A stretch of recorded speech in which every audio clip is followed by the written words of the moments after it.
नमस्ते, मैं हूँ मैत्री और आप इस वक्त सुन रहे हैं विस्पर विद मैत्री, एक ऐसी जगह जहाँ कहानियाँ सिर्फ सुनी नहीं जाती, महसूस की जाती है।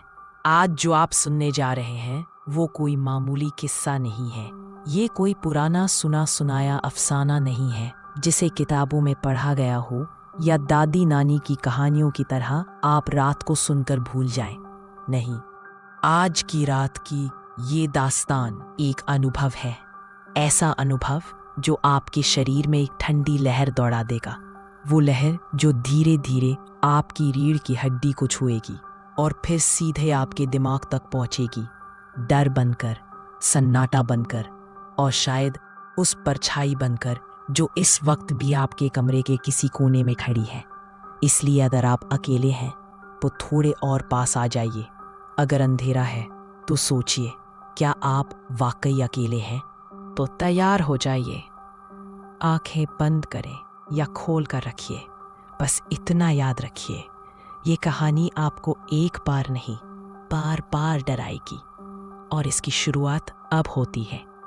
नेहा और राहुल की नई शादी हुई थी और उन्होंने ओडिशा के केंदुझर जिले के एक शांत और खूबसूरत गांव में एक पुराना पर प्यारा सा घर किराए पर लिया। घर चारों ओर हरियाली से घिरा था और पहली नज़र में सब कुछ परफेक्ट लगा। शुरुआत के कुछ हफ्ते जैसे इसी हनीमून का एक्सटेंशन थे, शांति और सुकून। राहुल सुबह सुबह नौकरी पर निकल जाता और नेहा घर पर अकेली रहती। पहल नेहा को लगा कि नए माहौल में ढलने में थोड़ा समय लगेगा, लेकिन फिर कुछ ऐसा होने लगा जो उसकी सोच से बाहर था। छोटी छोटी घटनाएं जो पहले नज़रअंदाज की जा सकती थी अब बार बार होने लगी और हर बार कुछ ज़्यादा डरावनी लगती। धीरे धीरे नेहा की दिनचर्या में एक डरावनी अजनबी सी उपस्थिति खुलने लगी थी। कभी दोपहर के शांत माहौल में अचानक रसोई से जोर की आवाज़ आती, जैसे कोई भारी बर्तन ज़मीन पर फेंक कर गया हो। नेहा डर के मारे वहीं ठिठक जाती, उसकी सांसें रुकने लगती। हिम्मत जुटाकर जब वो रसोई में जाती तो सब कुछ अपनी जगह पर मिलता। न कोई बर्तन गिरा होता, न कोई हलचल, बस एक अजीब सी थरथराती शांति, जैसे किसी ने अभी अभी वहां से निकलकर अंधेरे में पनाह ली हो। कभी कभी वॉशरूम का नल अपने आप चलने लगता। वो गुनगुनाहट की तरह बहते पानी की आवाज़ से चौंक जाती। वो नल बंद करने जाती तो अजीब बात ये होती कि जैसे ही वो हाथ बढ़ाती, नल खुद ब खुद बंद हो जाता, जैसे कोई अदृश्य ताकत उसका मजाक उड़ा रही हो। और रात को जब सब सोने की तैयारी में होते हैं, उस वक्त दरवाजे पर बेहद धीमी लेकिन साफ खटखटाहट की आवाज़ आती। नेहा को लगता शायद राहुल लौट आया है, लेकिन जैसे ही वो दरवाज़ा खोलती, सामने सिर्फ सन्नाटा होता। न कोई इंसान, न कोई जानवर, बस ठंडी रात की हवा जो हल्के से उसके बालों को छू कर गुजरती।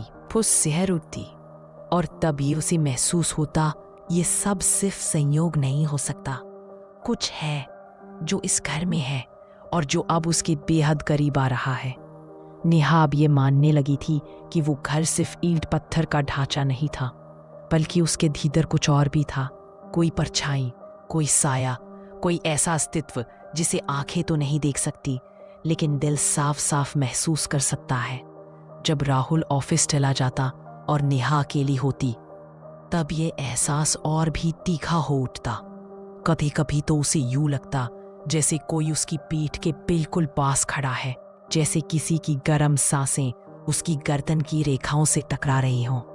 वो सांसें धीमी, भारी और ठंडी नहीं, गर्म, जैसे किसी का गला जल रहा हो। उसका दिल धड़कने लगता और डर की वजह से उसका शरीर सुन्न हो जाता। पलटने की हिम्मत नहीं होती, लेकिन वो एहसास जाता भी नहीं हो। कभी कभी जब वो रसोई में खाना बना रही होती या कपड़े समेट रही होती, तभी अचानक एक सिहरन उसकी रीढ़ की हड्डी में दौड़ जाती। एक दिन उसे ऐसा लगा जैसे किसी ने उसके कंधे पर हाथ रखा हो, बिल्कुल नरम, धीमा स्पर्श, जैसे कोई कुछ कहना चाहता हो या अपनी उपस्थिति दर्ज करवा रहा हो। वो झटके से पलटी, लेकिन वहां कोई नहीं था, सिर्फ हवा। या शायद वो हवा भी नहीं, कुछ और ही था। उस क्षण जैसे वक्त थम गया था, और तब उसे बहुत धीमी सी फुसफुसाहट सुनाई दी, जैसे कोई नाम ले रहा हो। नेहा। उसने चारों तरफ देखा, सब कुछ सामान्य था, लेकिन उस फुसफुसाहट ने उसके मन को अंदर तक झकझोर दिया। किस्मत ने एक बार फिर नेहा और राहुल के जीवन में एक नई किरण भेजी। नेहा प्रेग्नेंट हुई। यह खबर उनके लिए किसी चमत्कार से कम नहीं थी। डर, तनाव और उस भयानक अतीत से लड़ने के बाद ये पहली बार था जब नेहा ने अपनी हथेली पर किसी नन्ही जान के स्पंदन को महसूस किया। राहुल ने जब यह सुना, उसकी आंखों में आंसू आ गए। उन्होंने नेहा को गले लगा लिया। उस आलिंगन में सुकून, खुशी और भविष्य की सारी आशाएं समा गईं। उन्होंने धीरे धीरे अपने आने वाले बच्चे की कल्पनाएं बुननी शुरू कर दी। राहुल ने इंटरनेट पर घंटों बैठकर नर्सरी डिज़ाइन देखे, सॉफ्ट टॉयज के लिंक शेयर किए और व्हाट्सएप ग्रुप्स में अपने करीबी दोस्तों को गुड न्यूज़ दी। नेहा ने बेबी नेम्स की लिस्ट बनानी शुरू की और हर शाम वो दोनों मिलकर बच्चे के लिए ललाबाई चुनते। उन्होंने बेबी क्लोथिंग स्टोर से नन्हे स्वेटर, मोजे और वो छोटे छोटे दस्ताने भी खरीद लिए जो देखकर ही दिल पिघल जाए। राहुल उसे बड़े प्यार से कहता, इस बार सब ठीक होगा, आई प्रॉमिस। लेकिन किस्मत के पास उनके लिए कुछ और ही लिखा था। सिर्फ 1 महीने में सब कुछ बदल गया। नेहा को एक रात हल्का सा दर्द महसूस हुआ। उन्होंने सोचा ये आम बात होगी, लेकिन जब दर्द तेज हुआ और खून बहना शुरू हुआ, उन्हें तुरंत अस्पताल जाना पड़ा। डॉक्टर्स ने कुछ समय बाद जो कहा, वो एक वज्रपात की तरह था, मिसकैरेज हुआ है। राहुल का चेहरा सूख गया। नेहा जैसे सुन्न पड़ गई थी। उसकी आंखें फटी की फटी रह गईं, जैसे शरीर तो वहीं था, लेकिन आत्मा उस अस्पताल के वेटिंग रूम में कहीं उड़ गई हो। डॉक्टर ने कहा, यह शायद तनाव की वजह से हुआ होगा, पर नेहा जानती थी, उसने खुद को बहुत संभाला था। वो पूरे समय ध्यान रखती रही, दवाइयाँ, आराम, खाना, सब कुछ। तो फिर क्यों उस नन्हे से जीवन को दुनिया देखने का मौका नहीं मिला? कुछ हफ्तों बाद जब नेहा ने थोड़ा हिम्मत जुटाई, उन्होंने फिर से कोशिश की। राहुल भी साथ था, डर था, पर उम्मीद भी थी। उन्होंने एक बार फिर दवाइयाँ ली, जांच कराई, हर प्रेगनेंसी ट्रैकर का पालन किया, लेकिन दूसरी बार भी वही हुआ। और फिर तीसरी बार। हर बार जब बच्चा गर्भ में आकार लेता, कुछ हफ्तों बाद वो चला जाता, बिना किसी स्पष्ट मेडिकल कारण के। हर बार नेहा की दुनिया उजड़ती रही, और हर बार राहुल उसकी टूटी हुई बाहें थामे उसे फिर से जोड़ने की नाकाम कोशिश करता रहा। गांव के लोग अब धीरे धीरे कानाफूसी करने लगे थे। सुनाई देने लगी थी, इस औरत के साथ कुछ गड़बड़ है। और सबसे दर्दनाक बात ये थी, नेहा को भी लगने लगा था कि शायद सच में उससे कोई गलती हो गई है। वो अंदर से टूटती जा रही थी, पर इस सब के पीछे जो सच छिपा था, वो किसी ने अभी तक नहीं देखा था। धीरे धीरे गांव के लोगों की निगाहें बदलने लगी थी। शुरुआत में जो पड़ोसी मुस्कान से नमस्ते किया करते थे, अब वो राह बदल लेते। घर के पास से गुजरने वाले लोगों की फुसफुसाहटें अब नेहा के कानों में सीधे तीर की तरह चुभने लगी थी। कोई कहता, जब से ये औरत आई है, तब से ही इस घर का सुकून खत्म हो गया है। तो कोई बोलता, इस पर कुछ है, कुछ जो आम नहीं है। और फिर वो एक शब्द जो किसी भी औरत को तोड़ सकता है, मनहूस। धीरे धीरे नेहा की पहचान बनता जा रहा था। नेहा की हालत अब एक टूटी हुई परछाई जैसी हो गई थी। वो ज्यादातर समय कमरे के कोने में चुपचाप बैठी रहती, अपनी हथेली पर नजरें गड़ाए, जैसे किसी अदृश्य लकीर को पढ़ने की कोशिश कर रही हो। उसके दिमाग में एक ही सवाल गूंजता, क्या सच में मैं ही वजह हूं? उसके भीतर एक ऐसी खामोशी भर गई थी जो चीख से भी ज्यादा डरावनी थी। वो खुद को आईने में देखती तो लगता जैसे कोई औरत नहीं, बल्कि एक अपराधिनी उसे घूर रही है। राहुल उसकी हालत देखकर परेशान था। उसने कई बार नेहा से बात करने की कोशिश की, उसे समझाने की, उसे ये बताने की कि वो अकेली नहीं है। लेकिन जब किसी इंसान की आत्मा ही थक जाती है तो शब्द सिर्फ धुंधले शोर बन जाते हैं। राहुल उसे बाहों में भरकर कहता, सब ठीक हो जाएगा। लेकिन उसकी खुद की आंखें बता देती थीं कि उसे भी यकीन नहीं रहा। वो खुद हर रात डर में जी रहा था। अब उसे भी लगने लगा था कि कोई है, कोई परछाई जो बस दूर से देख नहीं रही बल्कि उनके बीच रह रही है। उनके रिश्ते में अब वो गर्माहट नहीं बची थी। रात को बिस्तर पर लेटे हुए दोनों बस छत को घूरते रहते। न तो बातचीत होती, न ही नींद। कमरे में अजीब सी ठंडक भर गई थी, जो एसी से नहीं बल्कि किसी और ऊर्जा से आ रही थी। एक बार नेहा आधी रात को जाग गई और उसने राहुल को बालकनी में अकेले बैठा देखा, आंखों में डर और होठों पर बुदबुदाते हुए सवाल। राहुल अब हर पल किसी अनहोनी की आहट सुनने लगा था। उनका घर, जो कभी प्यार और सपनों का ठिकाना था, अब एक भूताहा जेल खाना बन चुका था, जहां हर कोना साजिशें करता था, हर दीवार कुछ छिपा रही थी और हर रात एक नई सजा लाती थी। और सबसे डरावनी बात ये थी, ये सब किस वजह से हो रहा है, वो अब तक एक रहस्य बना हुआ था। नेहा की मम्मी सरोजनी देवी ये सब बर्दाश्त नहीं कर पाई। उन्होंने नेहा को मायके बुलाया और एक सिद्ध पुरुष से मिलवाया। नाम था बाबा नंदेश्वर। बाबा एक शांत व्यक्ति थे, लेकिन उनकी आंखों में एक अजीब सी शक्ति थी। उन्होंने दूर से ही नेहा को देखकर कहा, इस पर किसी ने टोटका किया है, बहुत ही बुरा, साधारण प्रेत बाधा नहीं है, ये किसी इंसान का किया धरा है। उन्होंने बताया कि नेहा के गर्भ में जो बच्चे थे उन्हें जानबूझकर नष्ट किया जा रहा था। नेहा को पहली बार किसी ने उसका दर्द समझा था और पहली बार उसे लगा शायद अब कुछ बदलेगा। बाबा नंदेश्वर ने नेहा पर पूजा, झाड़ फूंक और कुछ आयुर्वेदिक दवाइयाँ देनी शुरू की। नेहा को कुछ दिन के लिए ठीक लगा। उसे लगा अब उसकी जिंदगी पटरी पर आ जाएगी। वो वापस अपने घर लौटी राहुल के साथ। एक रात जब राहुल ऑफिस से घर लौट रहा था और नेहा घर पर अकेली थी, उसने अचानक अपने पुराने घर के फर्श पर खून के धब्बे देखे। पहले सिर्फ एक छोटा सा धब्बा, फिर दूसरा और तीसरा। वो डर के मारे जम गई। जैसे ही उसने धब्बों का पीछा किया, वो धीरे धीरे किसी अदृश्य एंटिटी के पैरों के निशान में बदलते गए, जो सीधे उनके बेडरूम की तरफ जा रहे थे। वो कांपते हुए बेडरूम में घुसी और वहां बिस्तर पर कोई नहीं था। नेहा अभी तक बेडरूम के दरवाजे पर ही थी। उसकी आंखें चौड़ी हो गई थीं और शरीर पसीने से भीग चुका था। तभी एक ऐसा शोर गूंजा जिसने पूरे घर की नीरवता को चीर दिया। वो आवाज़ रसोई की ओर से आ रही थी।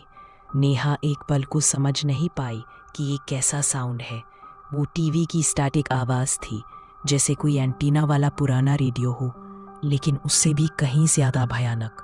उसने धीमे धीमे कदम बढ़ाए।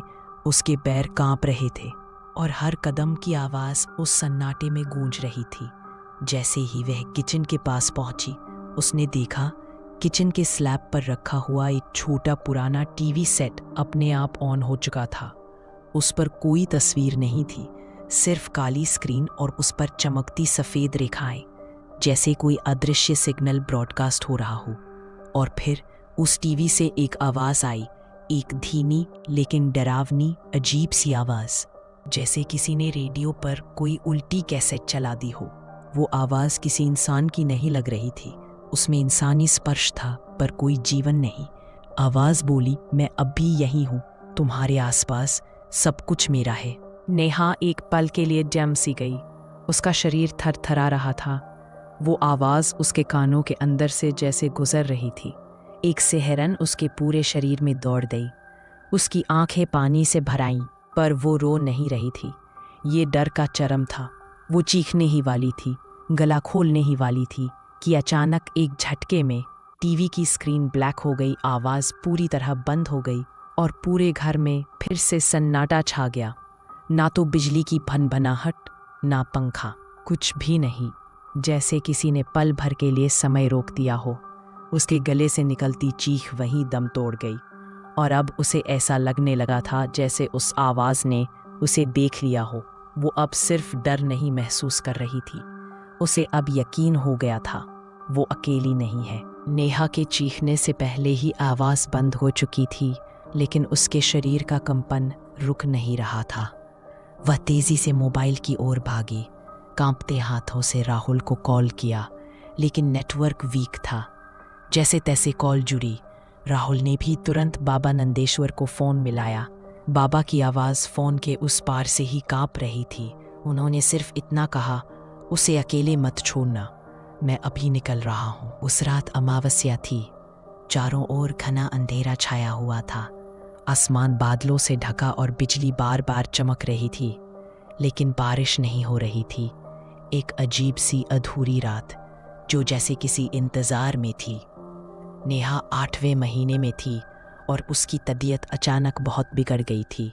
पेट में तेज़ दर्द, आंखों के सामने अंधेरा और कानों में गूंजती फुसफुसाहटें। सब कुछ बहुत असहनीय हो गया था। ऐसा लग रहा था जैसे कोई उसकी सांसें खींच रहा हो।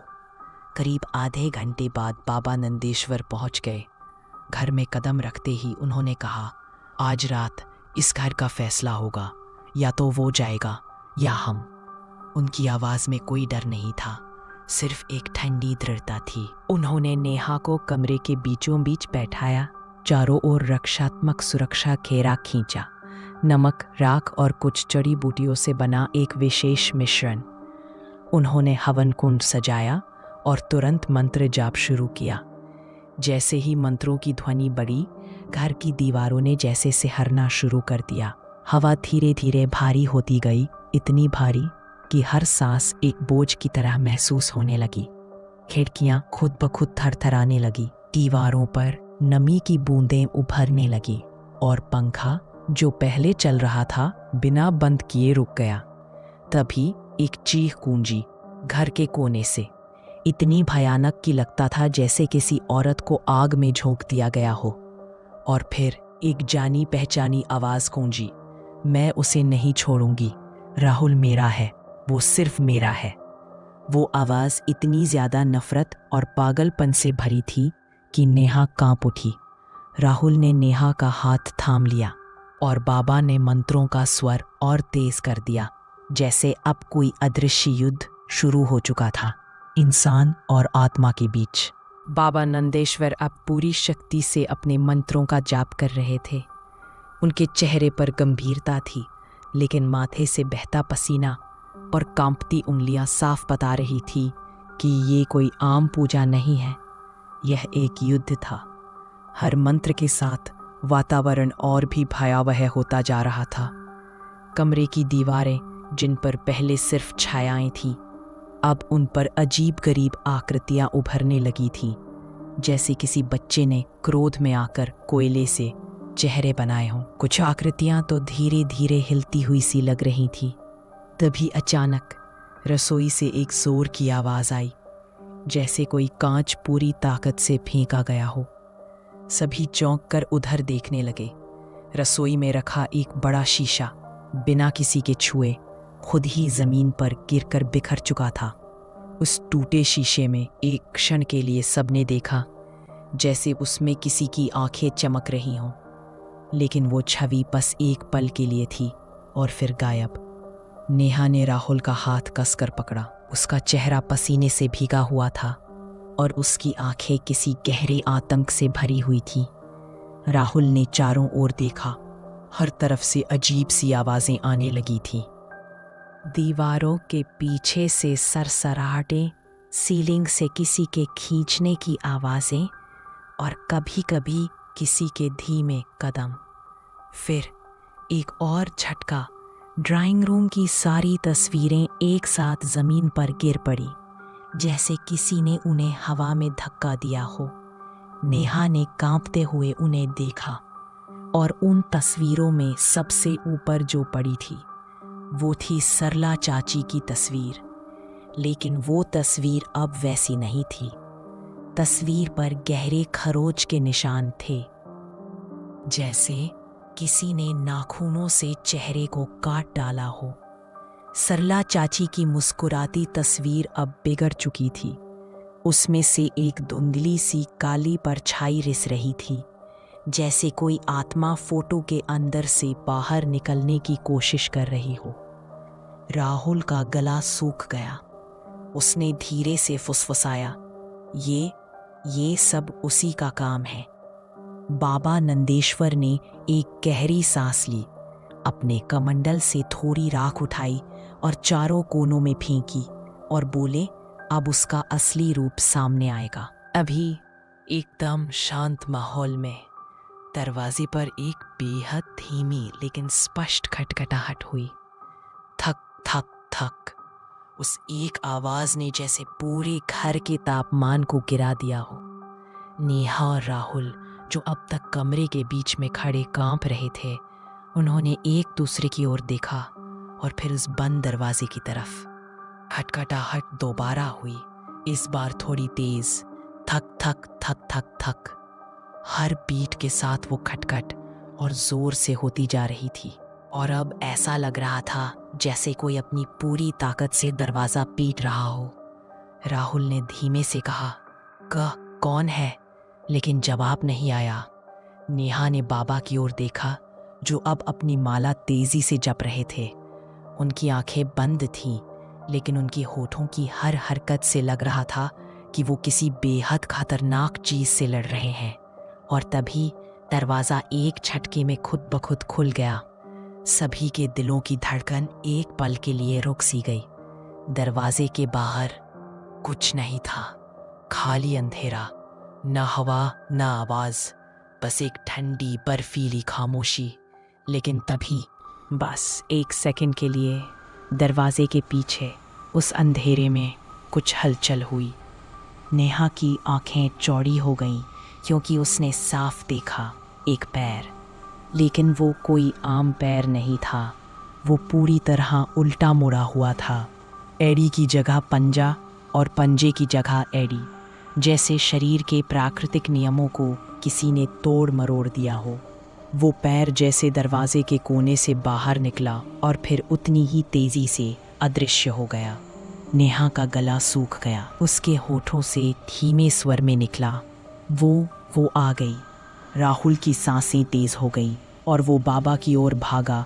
बाबा, दरवाज़ा खुद खुल गया और वहाँ कोई था। बाबा ने मंत्र जपना और तेज कर दिया।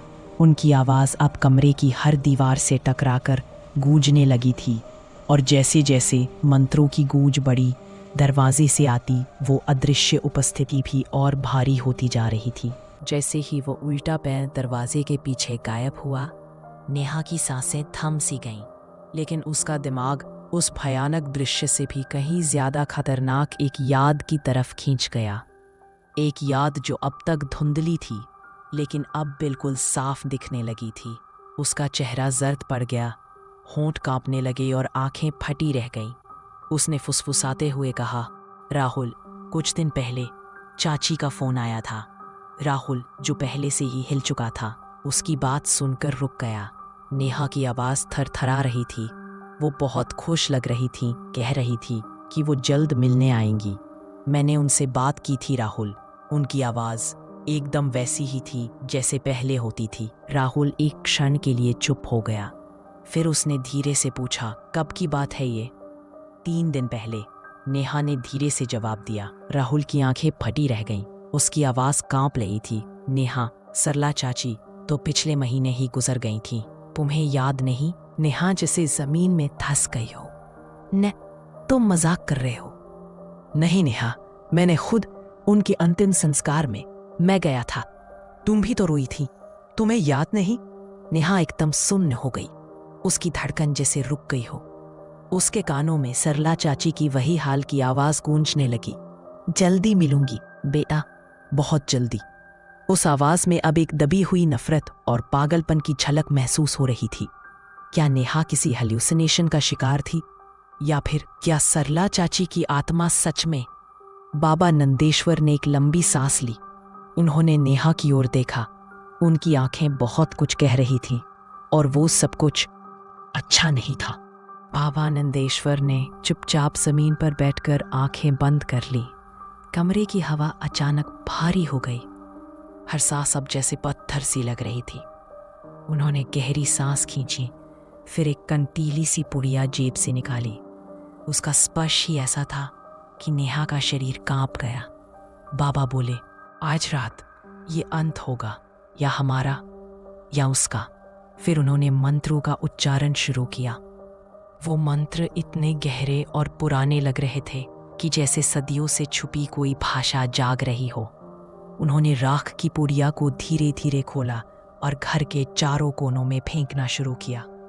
हर बार जब राख जमीन से टकराती, हवा कांपने लगती, जैसे कोई तिल मिला रहा हो, जैसे किसी अदृश्य शक्ति को जलन हो रही हो। फिर अचानक एक चीख, इतनी तेज, इतनी दर्दनाक, जैसे कोई आत्मा अपनी अंतिम सांस ले रही हो। उस चीख में गुस्सा था, तड़प थी और नफरत भी। सारे बल्ब एक एक कर टिमटिमाने लगे, झपझपाते हुए जैसे किसी मौत का संकेत दे रहे हो। और फिर पूरी तरह बुझ गए। घर अंधेरे में डूब गया। अब सिर्फ राहुल की टॉर्च की एक पतली सी रेखा बची थी जो कांपती हुई रोशनी दे रही थी। और तभी उस धुंधले अंधेरे में राहुल और नेहा दोनों ने देखा एक परछाई, एक धुंधली आकृति जो दीवार से उठती हुई सी लग रही थी। वो सरला चाची की परछाई थी। वही कपड़े, वही जूड़ा और वही तीखी आंखें, लेकिन अब वो आंखें लाल हो चुकी थीं, जैसे वो दुनिया की हर नफरत समेटे हुए हों। वो परछाई तड़प रही थी। उसके चारों तरफ धुआं लिपटा हुआ था और हर पल वो और धुंधली होती जा रही थी। वो चीखती जा रही थी, लेकिन अब उसकी आवाज़ धीमी होती जा रही थी, जैसे कोई डूबता जा रहा हो किसी गहराई में। और फिर एक पल में वो परछाई फुस करके धुएं में घुल गई। अंधेरे में बस राख की हल्की सी गंध रह गई थी और नेहा की थरथराती सांसें। उस भयानक रात के बाद जब सब कुछ शांत हो गया, जब आखिरी चीख भी अंधेरे में गुम हो गई, तब बाबा नंदेश्वर ने अपनी आंखें खोली। उनके चेहरे पर थकावट साफ थी, लेकिन उस थकावट में एक संतोष भी था, जैसे कोई लंबी लड़ाई अब खत्म हुई हो। नेहा और राहुल दोनों जमीन पर बैठे हुए कांप रहे थे। उनकी धड़कनें अब भी तेज थी और शरीर जैसे सुन्न पड़ चुका था। बाबा ने धीमे स्वर में कहा, अब वो चली गई है। लेकिन फिर उन्होंने जो बात कही उसने जैसे एक और भूचाल ला दिया। जिसने ये सब किया वो कोई बाहरी आत्मा नहीं थी, वो थी तुम्हारी अपनी सरला चाची। ये सुनते ही नेहा की आंखें फैल गई। क्या? उसके होंठ कांपे। राहुल का चेहरा स्याह हो गया। उसकी पूरी दुनिया जैसे हिल गई हो। वही सरला चाची जिन्होंने बचपन से उसे पाला, हर परीक्षा में साथ दिया, उसकी शादी में सबसे ज्यादा खुश हुई, वही चाची। बाबा ने सिर झुकाते हुए कहा, हाँ वही, जिसने तुम्हारे बचपन को माँ की ममता दी, लेकिन जब तुमने किसी और औरत से रिश्ता जोड़ा, उनकी मोहब्बत पागलपन बन गई। उन्होंने तुम्हें अपने बेटे से ज्यादा कुछ और समझा, और जब नेहा आई तो उन्होंने उसे दुश्मन समझ लिया। राहुल का सिर घूमने लगा। वो याद करने लगा वो छोटी छोटी बातें, जब चाची ने कुछ अजीब व्यवहार किया था, जब नेहा की तबीयत खराब हुई और चाची हर बार कहती थी कोई ना कोई बहाना बना रही होगी। अब वो सब जोड़ने पर तस्वीर साफ हो रही थी। नेहा के होंठ सूख गए। वो तो मुझे माँ कहती थी। उसकी आंखों में आंसू आ गए। मैंने तो उन्हें हमेशा अपने माँ बाप से बढ़कर माना था, लेकिन सच्चाई थी जिसने उन्हें सबसे ज्यादा तकलीफ दी, वो ये कि किसी पर विश्वास करना और फिर उसी के हाथों टूटा जाना, उससे बड़ा भूत कोई नहीं होता। बाबा नंदेश्वर ने गहरी सांस ली और फिर जो उन्होंने बताया वो इंसानी सोच से परे था। उन्होंने कहा, प्यार जब हद से ज्यादा हो जाए और वो प्यार एक तरफा हो तो वो मोहब्बत नहीं, पागलपन बन जाती है। सरला चाची को राहुल से मोह था, माँ की तरह नहीं, एक असामान्य विकृत मोह। उनके अनुसार चाची ने नेहा को कभी स्वीकार नहीं किया था। बाहर से भले ही उन्होंने उसे बहू माना हो, लेकिन अंदर ही अंदर वो उसे एक खतरा मानती थी, एक ऐसा खतरा जो राहुल को उनसे छीन लेगा। इस डर ने धीरे धीरे चाची के दिल में जहर भर दिया। वो राहुल को किसी के साथ बांटना नहीं चाहती थी। उन्हें लगता था कि राहुल सिर्फ उनका है और उसकी पूरी जिंदगी भी उनके ही अधीन होनी चाहिए। इस जुनून ने उन्हें एक खतरनाक रास्ते पर ला खड़ा किया। उन्होंने 2019 से, यानी नेहा की शादी के तुरंत बाद से ही एक एक चीज जमा करना शुरू कर दिया था। नेहा के झड़े हुए बाल, पुराने कपड़े, नाखून के टुकड़े, हर वो चीज जो किसी भी ब्लैक मैजिक रिचुअल में इस्तेमाल की जा सकती थी। उन्होंने एक तांत्रिक से संपर्क किया जो जाना जाता था अपनी काली शक्तियों के लिए। मिलकर उन्होंने ऐसा तंत्र रचाया कि नेहा की कोख कभी सुरक्षित न रह पाए। हर बार जब नेहा गर्भवती होती, चाची एक नया अनुष्ठान करती। उस रात जब नेहा को भयानक सपने आते थे, किसी अदृश्य ताकत से उसका दम घुटता था, वो सब उन रिचुअल्स का हिस्सा था। तांत्रिक मंत्रों से सराबोर काला धुआं जो नेहा की आत्मा को कैद करता और गर्भ को कमजोर कर देता, ताकि हर बार उसकी ममता छिन जाए। वो कोई इत्तेफाक नहीं था कि हर बार एक महीना पूरा होने से पहले ही बच्चा चला जाता था। चाची हर बार ये सुनिश्चित करती थी ताकि राहुल कभी पिता न बन सके और वो हमेशा चाची का बच्चा बना रहे। नेहा और राहुल दोनों सन्न थे। ये कोई डरावनी कहानी नहीं थी, ये उनका अपना जीवन था जो किसी के ट्विस्टेड ऑब्सेशन की वजह से बर्बाद हो गया था। बाबा नंदेश्वर ने जैसे ही अंतिम बार मंत्रों का उच्चारण पूरा किया, पूरे घर में जैसे एक भारी सा सन्नाटा छा गया। हवाओं की सरसराहट थम गई और नेहा को पहली बार कुछ हल्कापन महसूस हुआ, जैसे बरसों से उसके कंधों पर बैठा कोई अदृश्य बोझ अचानक हट गया हो। बाबा ने घर के कोनों में विशेष राख फेंकी और उस राख के जमीन पर गिरते ही वहां से हल्की सी जलन की गंध उठने लगी, जैसे कोई अदृश्य शक्ति उसमें जल रही हो। और तभी एक जोरदार फटाक की आवाज हुई और पूरे घर की लाइट्स एक साथ जल गई, लेकिन अगले ही पल उतनी ही तेजी से बुझ भी गई। अंधेरा वापस लौट आया, लेकिन इस बार ये अंधेरा सिर्फ रोशनी की कमी नहीं था, ये कुछ और था।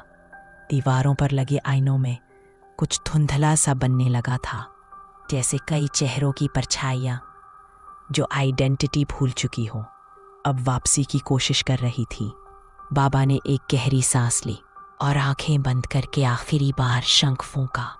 शंख की आवाज कमरे में गूंजी और तभी जमीन पर जो राख फेंकी गई थी, उसमें से एक दिल चीर देने वाली चीख निकली। वो चीख इंसानी नहीं थी, वो ऐसा लगा जैसे सदियों से जलाई गई कोई आत्मा अपने खात्मे के वक्त पूरी दुनिया को अपने साथ जला देना चाहती हो। नेहा के होठ कांपे। वो चली गई, पर बाबा चुप रहे। राहुल की आंखों में सिर्फ एक डर था जो कह रहा था, ये अभी खत्म नहीं हुआ। बाबा ने धीरे से कहा, कुछ गया है पर सब नहीं। और फिर हवा दोबारा सरसराने लगी थी, पर अब मंत्र बंद हो चुके थे। बाबा ने थके हुए स्वर में कहा, एकदम धीमे, जैसे शब्दों का बोझ भी अब भारी लग रहा हो, तांत्रिक प्रक्रिया रोक दी गई है, लेकिन जो आत्मा इससे जुड़ी थी वो पूरी तरह से मुक्त नहीं हुई है। उसका एक टुकड़ा अभी भी यहीं कहीं है, छिपा हुआ। राहुल और नेहा एक दूसरे की तरफ देखने लगे। बाबा ने सीधा राहुल की आंखों में झांका।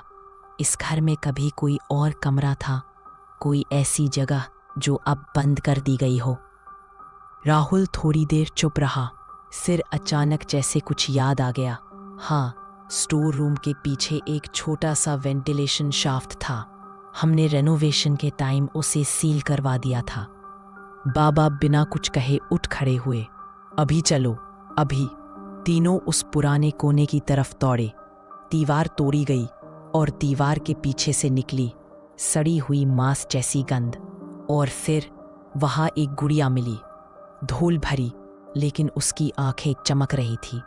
इंसानी बाल बंधे थे उस पर। और फिर उसने पलक झपकाई। बाबा की आंखों में जैसे डर समा गया था।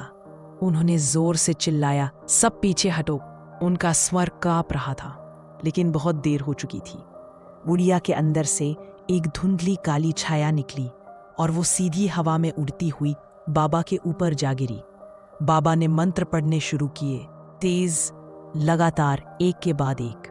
लेकिन अचानक उनकी आवाज जैसे अंदर ही कहीं कूदने लगी। उनकी सांस उखड़ने लगी थी। नेहा और राहुल ने देखा, बाबा की आंखें पलटने लगी थी, जैसे उनके शरीर में कुछ और समा रहा हो। और कुछ ही सेकंड्स में बिल्कुल सन्नाटा। बाबा निशब्द हो गए। राहुल ने नेहा का हाथ पकड़ा। भागो। दोनों दौड़ने लगे। लेकिन जैसे ही दरवाजा खोला, एक आग की दीवार, पूरा घर लपटों से घिर गया था। दरवाजे की लकड़ी जल रही थी, सीढ़ियां पिघलने लगी थी। किसी तरह दोनों बाहर भाग निकले। नेहा ने पलटकर देखा और खिड़की में सरला चाची की झुलसी हुई परछाई खड़ी थी। और उसके पीछे वो गुड़िया मुस्कुराती हुई। उसकी मुस्कान जैसे किसी नर्क से उठती कोई शैतानी हंसी। अगली सुबह पुलिस ने वहां से सिर्फ राख बरामद की और एक अधजली सीसीटीवी डिस्क। उस राख के ढेर से पुलिस को एक अधजली सीसीटीवी डिस्क मिली थी। तकनीकी टीम ने जब उसे रिकवर किया, उसमें बस कुछ सेकंड्स का ब्लरी फुटेज था। एक कोना जिसमें नेहा कांपती हुई दिखती है और उसके पीछे की दीवार पर लिखा था, मैं वापस आऊंगी। इस केस की कोई ऑफिशियल रिपोर्ट नहीं बनी। नेहा कहाँ गई कोई नहीं जानता। लेकिन कुछ महीनों बाद मुझे इंस्टाग्राम पर एक डायरेक्ट मैसेज मिला। भेजने वाला राहुल। उसने लिखा था, मैं अकेला बचा हूँ पर अब भी ठीक से बोल नहीं पाता। ये कहानी तुम्हें भेज रहा हूँ ताकि तुम सुना सको और कोई और उस दरवाजे को ना खोले। उसके मैसेज के साथ एक ऑडियो फाइल थी और वही आप अभी सुन चुके हैं। तो अगली बार जब आप किसी नए घर में शिफ्ट हों और दीवार के पीछे से कोई धीमी आवाज़ आए या किसी बंद खिड़की पर कोई परछाई दिखे, तो उस दरवाजे को मत खोलिएगा, क्योंकि वो गुड़िया आज भी पूरी तरह जली नहीं है। आप सुन रहे थे विस्पर्स विथ मैत्री। अगर आपको ये कहानी पसंद आई हो तो चैनल को सब्सक्राइब ज़रूर करें, लाइक और कमेंट करना न भूलें। और अगर आप ऐसी और डरावनी कहानियाँ सुनना चाहते हैं तो बेल आइकॉन दबा देना, ताकि अगली बार डर आने से पहले आपको नोटिफिकेशन मिल जाए।